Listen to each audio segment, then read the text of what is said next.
So this is the first review of eigenvalues and eigenvectors, and in this we are going to see what a matrix does to a vector in terms of transformation. So if we consider a matrix A,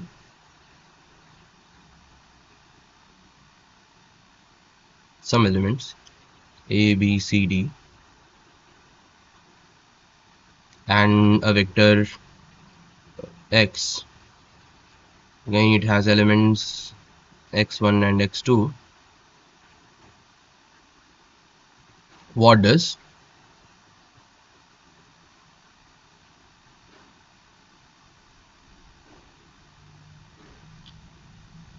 Ax is going to do?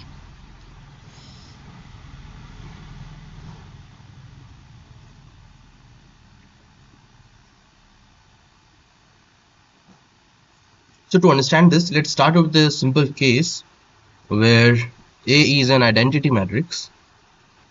Let's put it as case 1.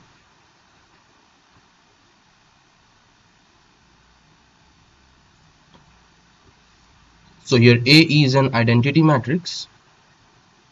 A is an identity matrix. In our first case, that is 1 0 0 1. We are taking 2 by 2 for simplicity. Our main aim is to understand the dynamics here. This can be extended to higher dimensions, of course. And we have our vector again, capital X equals small x1 and small x2. x1 and x2 are abscissa and ordinate essentially. So coming to the notation, x1 is the x coordinate in the abscissa, and x2 is the y coordinate in the ordinate. It's called. So if we join these two, this is going to represent the vector capital X.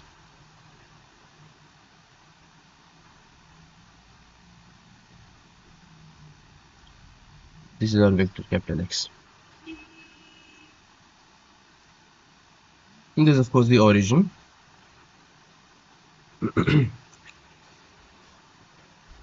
Now let's see what the quantity Ax does. Is this Ax is 1 0 0 1 pre-multiplied by x1 and x2 is going to give x1 and x2 again.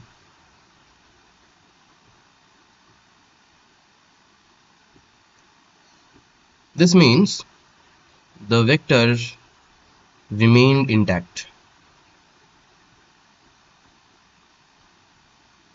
The vector x remains intact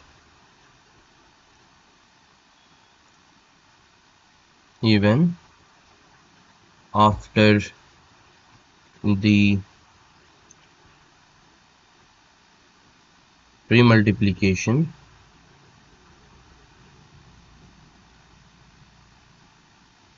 by A, since A is the identity matrix. Simple enough. So our new vector, it is also going to be the same.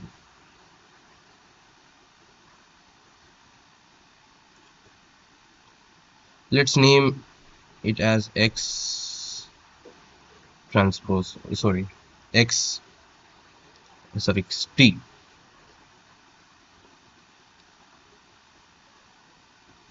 We'll name it here also,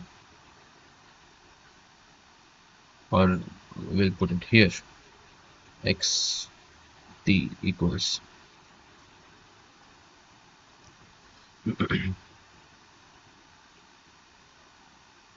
now let's consider the case 2. Case 2, We'll take it slowly, extending to in general cases. Let's start with the specific, which was an identity matrix. Case 2. Here A is nothing but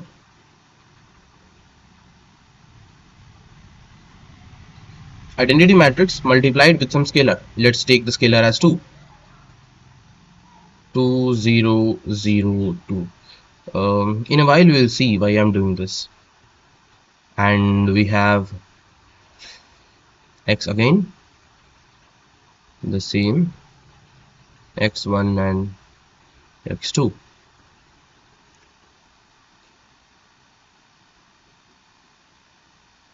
So again, let's plot this.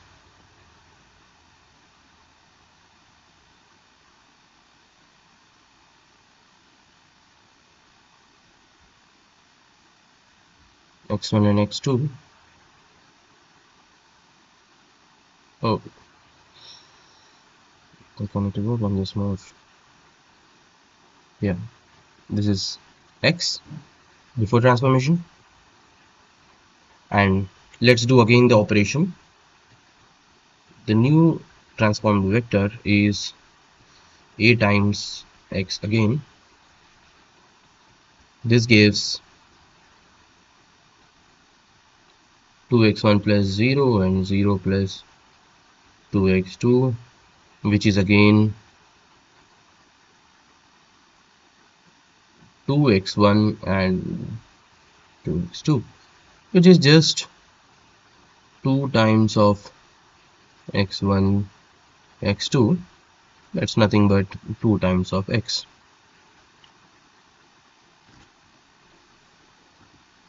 So our new vector, if we draw, it goes something like this.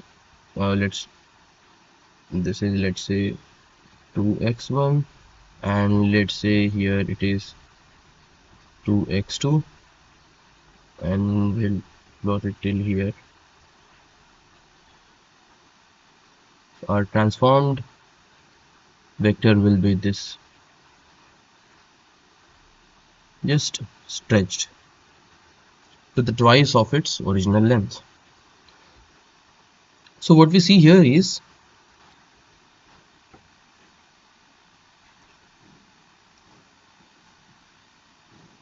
the identity matrix multiplied with a scalar and used as a transformation matrix causes the vector to stretch or shrink, but along the same span.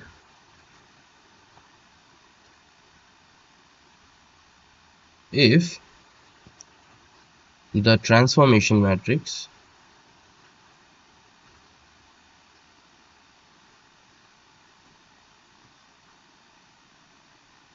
is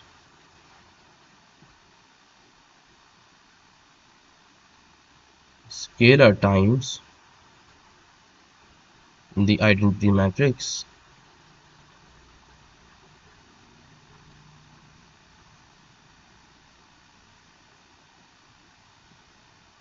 it causes the original vector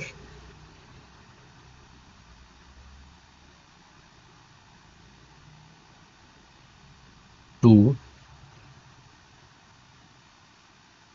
stretch or shrink along its original span. That's one thing, and that's one way to look at it. What's the other way? Is put it as another point.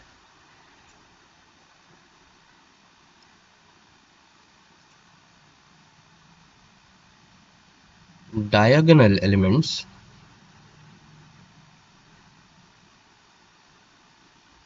play the role of stretching or shrinking, essentially scaling, scaling the vector along original span.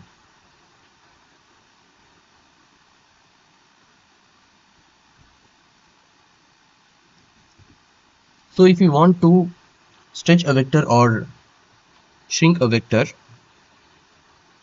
we just play with diagonal elements and making the off diagonal elements undisturbed.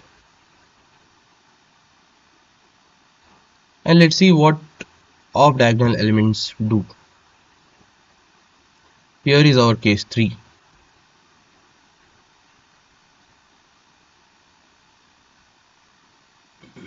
Now here a is 1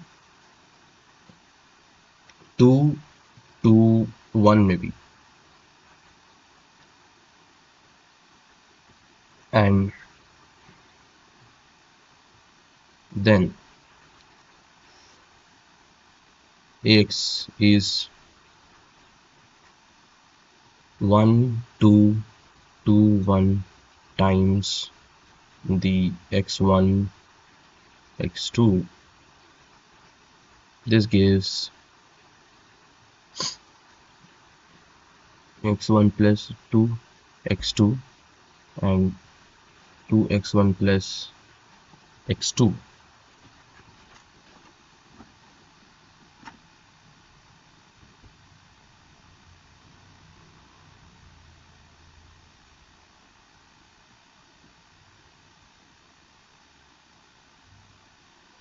So essentially, if you notice something, there is a coupling of the x and y elements.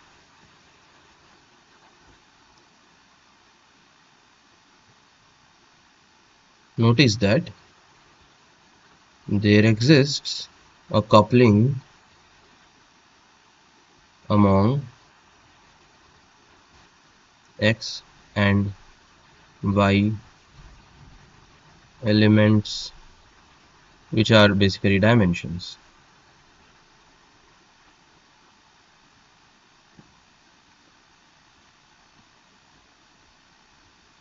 And this is essentially caused by the off diagonal elements.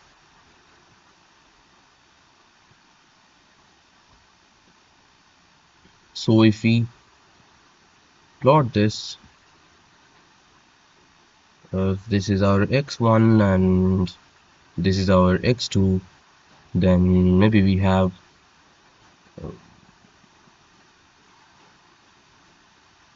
2x1 plus x2 and so x1 plus 2x2, right? X is x1 plus 2x2 and maybe here it is 2x1 plus x2.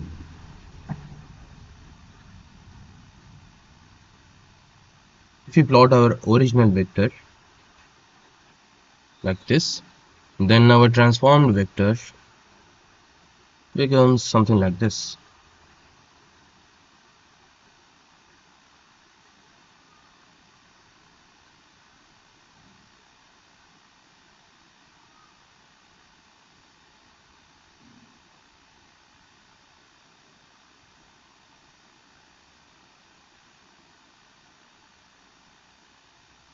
Notice that there is a change in the angle also.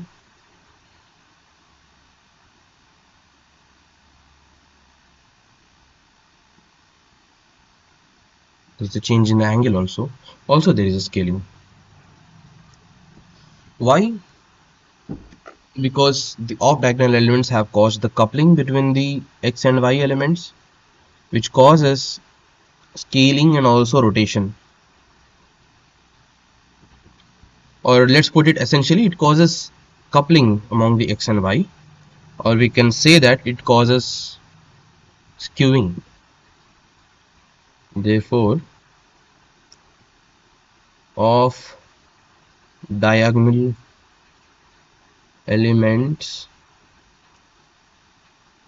cause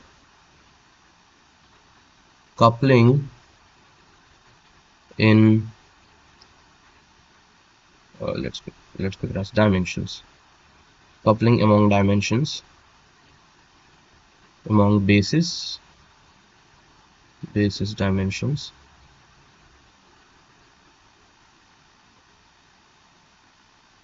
making the vector to be skewed. This is an inference from here.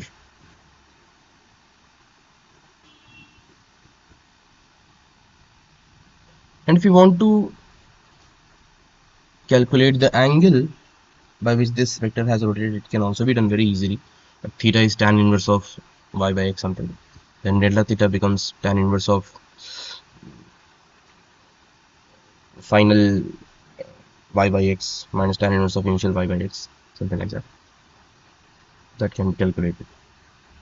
So basically what we have seen is the diagonal elements cause the vector to be scaled and the off diagonal elements cause the vector to be skewed. And also the why that is being skewed, the reason is because off diagonal elements cause a coupling between the basis dimensions, which can make the vector be skewed. So this is it for this video, and we'll continue in the next video. Goodbye.